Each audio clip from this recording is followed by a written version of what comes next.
कई बार जिंदगी इतनी उलझ और मुश्किलों में आ जाती है कि हम अपना दिमाग लगाकर भी गलत निर्णय ले बैठते हैं और उस चीज में विश्वास करने लगते हैं जो असल में है ही नहीं। इससे बुरी बात यह है कि ऐसी ही फीलिंग्स अगर किसी को पूरी जिंदगी काटनी पड़े तो क्या होगा। कई बार हम किसी इंसान को बिना मतलब के नफरत करने लग जाते हैं जबकि हमें उसकी जिंदगी का असली सच पता ही नहीं होता। और आज मैं आपको एक सच्ची कहानी बताने वाला हूँ, एक लड़की की जिसके साथ ये घटना कुछ सालों पहले हुई। डायना का बचपन हवाई में बीता और बहुत सालों पहले उसके पिता एक फोटोग्राफर थे।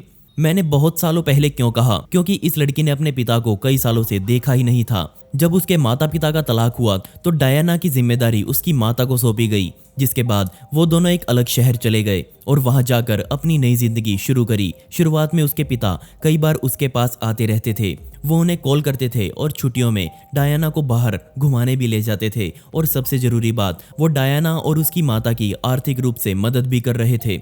छोटी बच्ची को अपने पिता की सहायता का एहसास हुआ और उसे समझ आ गया कि एक पिता क्या होता है। दंपत्ति का टूटना और जुड़ना तो चलता रहता है, लेकिन उनके बीच आई एक नई जिंदगी का ध्यान अच्छे से रखना जरूरी है, क्योंकि एक बच्चे को माता और पिता दोनों का ही प्यार मिलना बहुत जरूरी होता है। लेकिन डायना के पिता उसके 15 साल का होने तक उसके साथ थे। एक दिन वो बस गायब हो गए और तब से उसने अपने पिता को वापस कभी नहीं देखा और ना ही कोई उनके बारे में कुछ बता रहा था। लड़की को समझ नहीं आया कि उसने ऐसा क्या गलत किया है, क्यों अब उसके पापा उससे मिलने नहीं आते, क्यों अब वो उसे कोई कॉल नहीं करते। इससे भी ज़्यादा बुरी बात ये थी कि अब उन्होंने डायना और उसकी माता को आर्थिक रूप से सहायता देना भी बंद कर दिया था, जिसके बाद इन दोनों को पैसों की तंगी झेलनी पड़ी। उन्होंने बार बार किराए के घर बदले, कई बार तो उनको अपने रिश्तेदारों या दोस्तों के घर रहना पड़ा क्योंकि किराया देने के पैसे ही नहीं थे। अब किसी के पिता या पति इस तरह से गायब हुए हो तो लोग बातें बनाना शुरू कर देते हैं और उन्होंने डायना और उसकी माता को कहा कि वो बस अब भाग गया है, या फिर हो सकता है कि उसको अब कोई और पत्नी मिल गई हो जहां वो उसके साथ रहने लग गया हो। तो अब कोई समस्या वाली बात नहीं है, डायना बड़ी हो चुकी है तो वो आराम से कोई नौकरी ढूंढ सकती है। हर किसी ने यही कहा और डायना उन सब पर विश्वास करने के अलावा और कुछ कर भी नहीं सकती थी। अपने हर जन्मदिन पर उसे अपने पिता की एक कॉल का इंतजार रहता था। वो अपना फोन साथ लेकर बैठी रहती, लेकिन उसके फोन पर कभी वो कॉल नहीं आई। उसने कहा कि वो कुछ नहीं, बस अपने पिता से उनके पूरे 1 साल में से सिर्फ 1 घंटा मांग रही है, लेकिन ऐसा हो ही नहीं पाया। अब डायना के पास अपने पिता की एक ही याद बची हुई थी और वो थी फोटोग्राफी के प्रति प्यार। और जन्म से ही उसके पिता ने डायना को कैमरा चलाना सिखा दिया था। उसके पिता का एक बहुत बड़ा स्टूडियो शहर के बीचों बीच था जहां वो डायना के शूट्स किया करते थे और इस वजह से डायना खुद एक फोटोग्राफर बन गई। 2003 में उसके पास एक बहुत बड़ा प्रोजेक्ट वहां की एक संस्था ने दिया और इस प्रोजेक्ट में उसे आसपास के शहरों में जाकर हर एक भिखारी की फोटो खींचनी थी और इन फोटोज की सहायता से लोगों को इनके प्रति मदद के हाथ आगे बढ़ाने के लिए जागरूक करना था। डायना ने अमेरिका के बहुत से शहरों में अपना कैमरा घुमाया और हजारों फोटोज क्लिक करी, जिनमें से बहुत सारी मीडिया में भी दिखाई गई।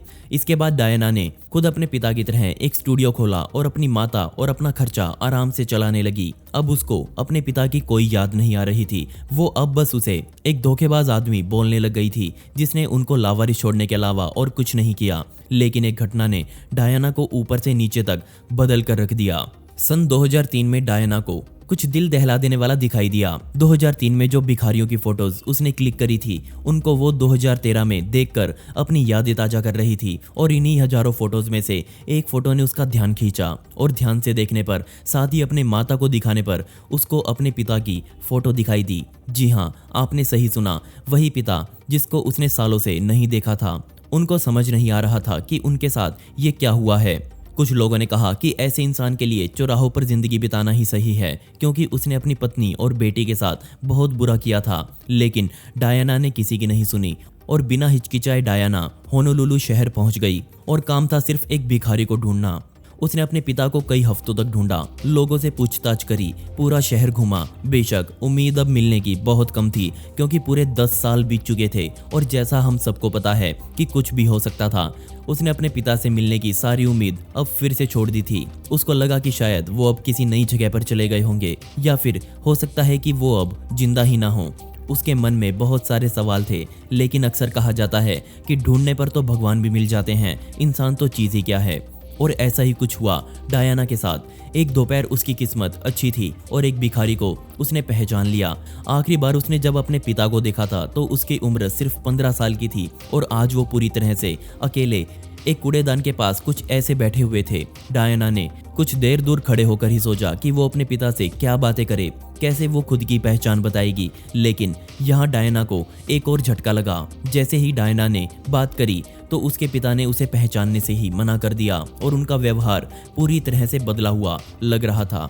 डायना ने बाद में बताया कि उसके पिता को स्किज़ोफ्रेनिया नाम की बीमारी हो चुकी थी और वो अब किसी से बात करना पसंद नहीं करते थे।